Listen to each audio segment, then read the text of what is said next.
justice for Africans and people of African descent through reparations. The fresh calls for reparations from Germany as Namibia remembers more than 70,000 people killed during the Herero and Nama genocide carried out between 1904 to 1908 for the first time. Now, the African Union declared 2025 as the year of reparations. We look at how the fight for reparations is shaping up. Now, Germany was the third largest colonial power in Africa after the British and French in 1884. In fact, it was among the four major stakeholders, including France, Britain, and Portugal, that already controlled the most African territories 140 years ago. Now, the country also hosted the Berlin Conference, dubbed the Scramble for Africa, that sidelined Africans and carved up ownership of the continent's resources among themselves. Now, let's take a look at Germany's colonial territories in the continent. German colonial rule in Africa lasted about 30 years. Now, in 1884, modern-day Cameroon and Togo in West Africa was put under what was dubbed a German protection. Now, 2 years later, today's Tanzania and parts of Rwanda and Burundi followed. But it is in Southwest Africa, which is now known as Namibia, that it's remembered for its brutal past. Now, in 1904 to 1908, historians say German officials set up concentration camps, carried out pseudo-scientific experiments, and soldiers killed about 65,000 of our Herero and 10,000 Nama communities for resisting colonial rule. In 2021, now the German government formally recognized what happened as genocide and pledged to pay the Namibian government more than $1 billion in aid over 30 years to benefit the descendants of the two communities. But representatives have rejected a draft deal that is said to include a formal apology and an extra $56 million because they were not involved in the negotiations that began in 2013. We should also find a degree of comfort that the fact the German government has agreed to offer an apology to the affected communities and to the Namibian people in general. We might not agree on the final quantum, but this is part of the complex negotiation we have been engaging in with the German government since 2013, and of course, with the participation of the representative of the affected communities. This year, the African Union says it's made reparations a priority in trying to address historical injustices, including the transatlantic slave trade, apartheid, genocide, and colonialism in the continent that goes beyond seeking restitution of stolen artifacts. But many former colonial powers argue that they bear no direct responsibility for injustices committed centuries ago. Now let's hear more from Itumeleng Mahetla. He's a political analyst at the University of Pretoria. He joins me from Pretoria, South Africa. Thank you for joining us here on Africa Matters. How can African governments determine what is fair reparations? I think it's a very difficult issue that faces this whole entire debacle. Because human lives cannot be quantified. Human suffering cannot be quantified. The cost of such atrocities cannot really be quantified. However, there are ways and means to go about the problem in terms of reparation, in terms of developmental aid, and so forth. Education and infrastructure and development as the changing world economics are happening, and they will not go to their original dimensions. I think the one way of going about it is to have a tangible discussion about what is it that that Africa in general and the other colonized countries can speak as a united force. So then what will take the former colonial powers to pay for the atrocities that were committed, just based on your previous explanation? The discussion is advanced enough as we look at the example of Namibia, for instance, where there is also being offerings of financial reparations. and also the acknowledgement that these atrocities did happen and be classified as genocide. There is a lot that can be viewed in. We do have other politicians and as well as academics who have written a lot about the subject and who are pointing out that monetary considerations are not yet alone, but if they can be worked into the developmental agendas of these oppressed states, then there is something perhaps to look into there. So now how can they pressure, former colonial powers who say they have no direct responsibilities for the injustices to pay? I think to say that they do not have direct responsibility is actually a cop-out, because even though these atrocities were perpetuated by the generations that many of whom are not alive yet, however, the benefits are still here with them. So it will be a very, very difficult defense to try and stand by the former by the perpetrating countries of these particular atrocities. And it's just that this issue is well documented. The historians have done their jobs, the academics have done their jobs, and policymakers have done their job in this regard. So it's not something that can be kicked into the long grass any further. All right. So, just hearing you speak, you are bringing out, the conversation about, reparation has never been made a priority by former colonial power. Then the question would be, what is the greatest, hindrance, the major barrier to reparations and apology that Africans are looking for? I think the main issue that Namibia has been able to be a very good example at is this tendency of denialism.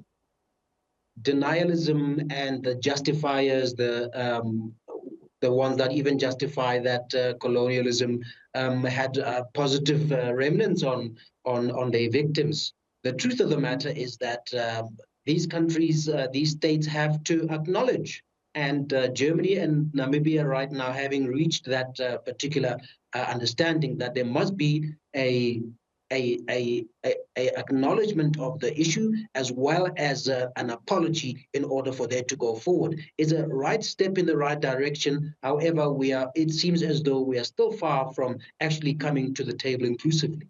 All right, and talking about Namibia that you've mentioned, how then can communities affected be involved in reparation talks, like in the case of, that country, and why is it important to have them at the negotiating table? Representation without participation has never succeeded. With all conflicts in the world, even in domestic conflicts that we may have, political conflicts that have happened in wars and so forth, we know that the system of representation without participation has been a big hindrance, and therefore the people that have been directly affected or their descendants, as in this particular instance, are very crucial, because without them, that means that they not be heard and they've been infantilized and been taken decisions on behalf of. And we know that that is a recipe of disaster that will prolong the issue even further. All right, and we are at the halfway point of the year. So how is the African Union doing so far since it declared 2025 as the year of reparations, and has it been derailed by other urgent priorities?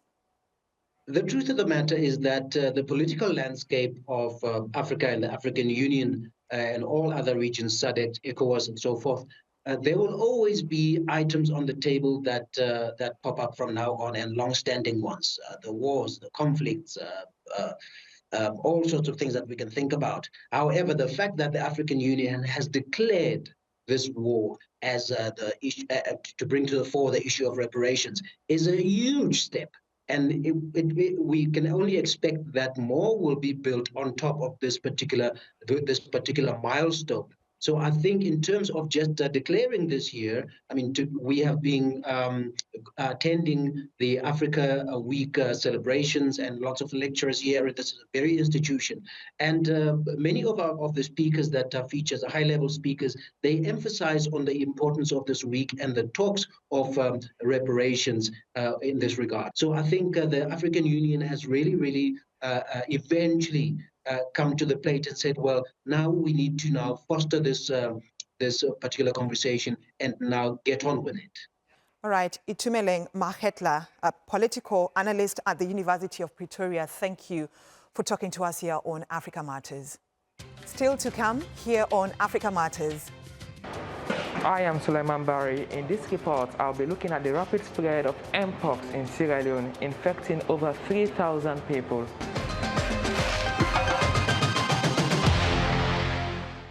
To Sierra Leone now, which is currently reporting a surge in the number of Mpox cases. The country has recorded over 3,000 confirmed cases since January and at least 14 deaths. Now, doctors here say most of the patients are young people between 18 and 35 years old. Suleiman Bari has more from the capital, Freetown. At this tropical infectious disease control center in Freetown, this patient, who has asked to remain anonymous, came here 3 weeks ago. I noticed swelling in my genital area and told the nurse in my community.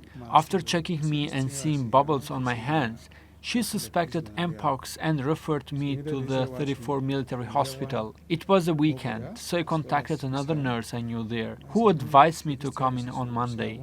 When I showed doctors my symptoms at the hospital, they admitted me immediately for Mpox treatment. Health professionals in Sierra Leone are battling to manage the surging number of Mpox cases. In just 3 weeks, more than 2,000 people have contracted the disease nationwide. And the latest data from the Africa Centers for Disease Control shows that the country accounts for 61% of all new confirmed cases. Currently, we're trying to do our best to handle as many patients as we can. We have a 32-bed capacity, and it's filled to the maximum. We also do outpatient to facilitate testing through the National Laboratory. And we're also trying to do referrals to other facilities like the police hospital. The growing number of patients are putting pressure on the health system, and a recent health assessment revealed that the country only had 60 Mpox isolation beds in treatment centers, forcing patients to receive home-based care, which makes it difficult to isolate as required. But the Minister of Health says they have now expanded treatment capacity and ramped up community-level detection. So now we're going to shift to We've entered a new phase of the response, focusing on identifying people with symptoms and moving them to proper treatment centers. The disease is not hard to treat if caught early, especially if we prevent secondary bacterial infections. Health workers here say the battle against Mpox is far from over, with the number of cases still rising. A more efficient response will be crucial in determining how quickly life can return to normal. Health authorities in Sierra Leone are urging the public to report symptoms, avoid stigma, and follow preventive measures. Suleiman Barry, Africa Matters, Freetown, Sierra Leone.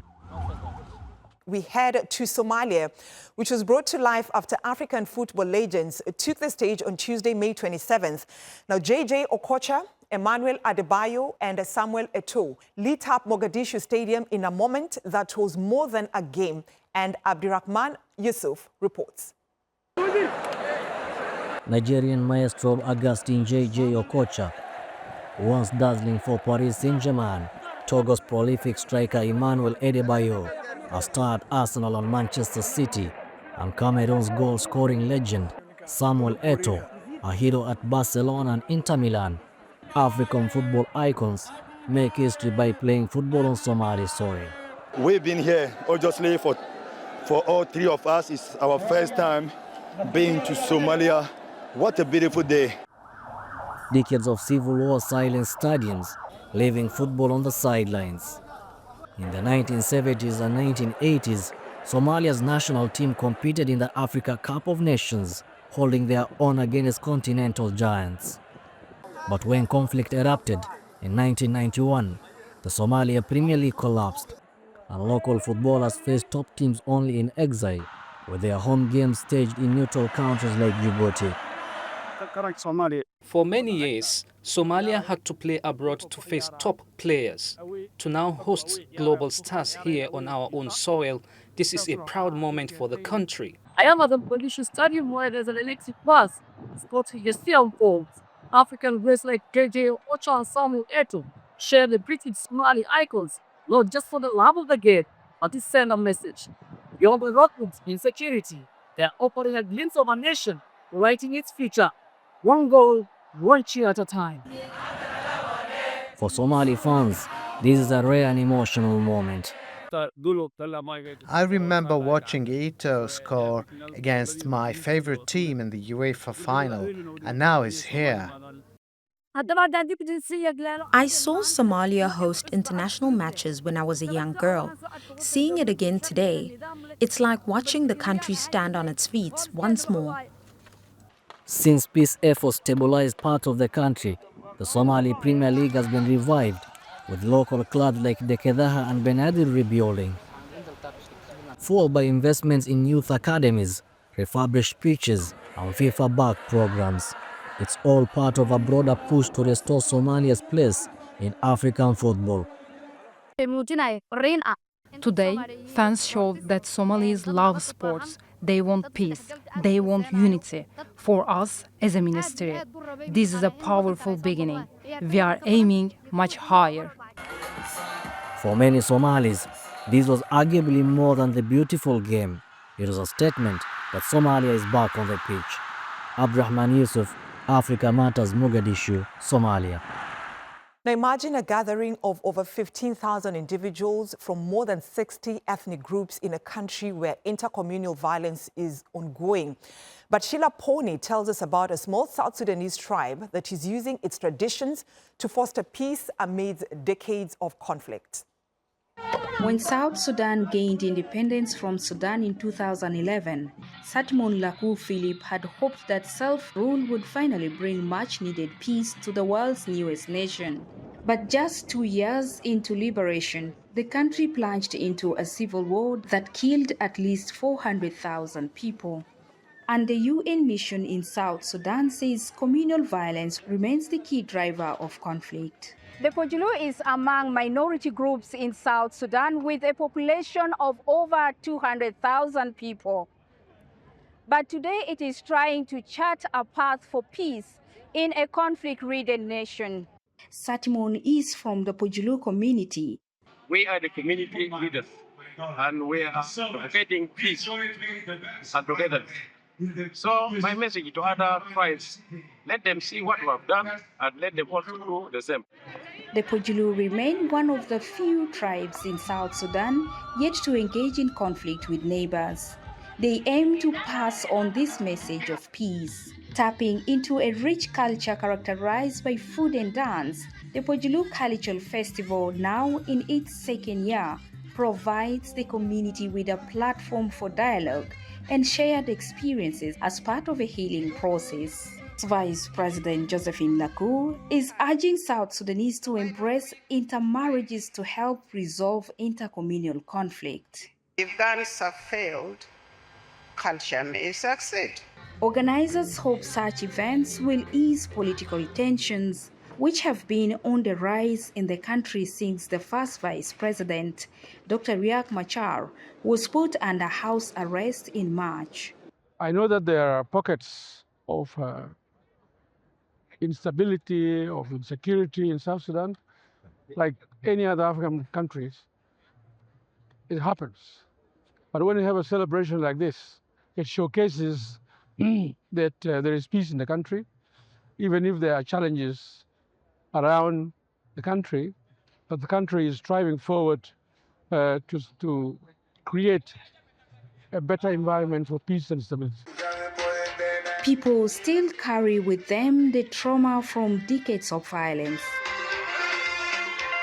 The Pojulu community is offering something radically different to lighten the load. Unity for the over 64 tribes in the country through culture.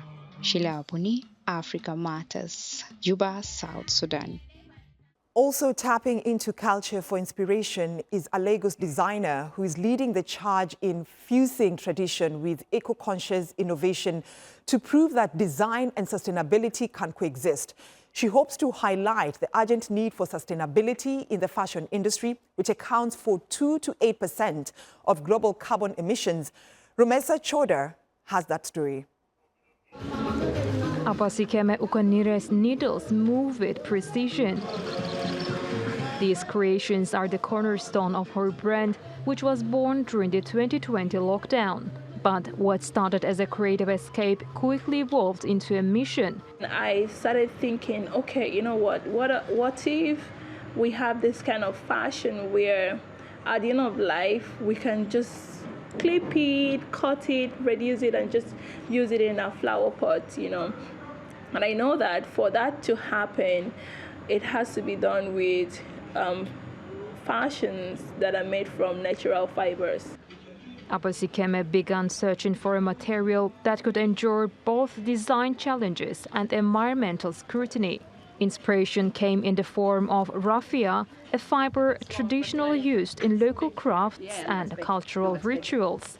Raffia really stood out strong for me because it could withstand the different stress I put it through. I had to dye it, bleach it, you know, drag it. I did a lot of things, and I realized that raffia is very strong.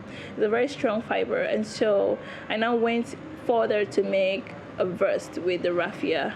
I put it on. I thought it was really funny, but I loved it. Raffia's transformation to fabric quickly gained attention. From Lagos markets to global catwalks, Ekikere's pieces have captivated tourists, influencers, and art lovers alike. But the journey has not been without skepticism, especially when the material is sometimes associated with juju, an object Nigerians believe is intentionally infused with magical power. When I started, a lot of people saw it as something really weird. You know, most times when someone is thinking of raffia, they're thinking of masquerade, they're thinking of juju. You know, a lot of times when people are thinking of masquerade, based on the stories our parents tell us, masquerade is really linked to juju practice and stuff. So when they saw me play with raffia, they're thinking, there's a lot of juju going on here. Abasikeme's dedication goes far beyond her use of raffia. She is challenging norms, preserving heritage, and proving that fashion can reduce its environmental footprint. Rumeisa Chodar, Africa Matters. Well, conservationists in Kenya are hoping to do the exact opposite by increasing the rhino footprint. They are on a mission to relocate 21 adult rhinos, and the transfer of these powerful and aggressive giants demands expert care and meticulous planning, as Claire Herero reports.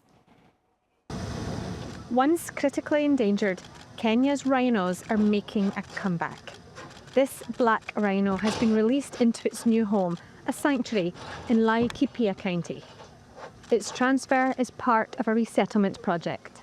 We are planning to undertake 21 rhinos over the next 18 days. And we have protocols and guidelines that guides us on how and when to do this. So we usually target either just before the rains or after the rains, when there's enough forage and also enough water on the grounds for the animals to be able to settle down well and within a very short time. Their journey begins like this. They're sedated with their vital signs monitored before being transferred to their new location. By moving rhinos from Olpejeta, Lewa and Nakuru, all sanctuaries currently operating at over 100% of their carrying capacity, we are reducing deadly territorial fights that account for over 30% of rhino mortalities. In the 1970s, there were around 20,000 black rhinos in Kenya. By 1985, there were only 400 of them left due to poaching. Then last year, through conservation efforts, Kenya got the number of black rhino up to 1,000. And the total number of all species of rhino in Kenya is now 2,100. This white rhino is having its ear notched so that scientists can keep track of it. The paint is to identify each one easily. The smaller the population of a species that you are managing, you do what we call biological management. So you don't want mother and son breeding, for example, because you may have genetic implications. And so one of the advantages of notching and individual identification is simply to manage the populations and allow them to grow faster without causing any genetic bottlenecks. So that is, now in terms of disadvantages, a mistake could occur, but this is very, very rare. With sustained effort over the past 40 years, Kenya has brought its rhino population from near extinction to cautious revival. Claire Herriot, Africa Matters. That's our show this week. Share your thoughts and suggestions about the stories you've seen on this episode, or ideas on what you'd like us to cover on YouTube or on X using the hashtag Africa Matters. Thanks for watching, and it's goodbye from me, Brenda Radido.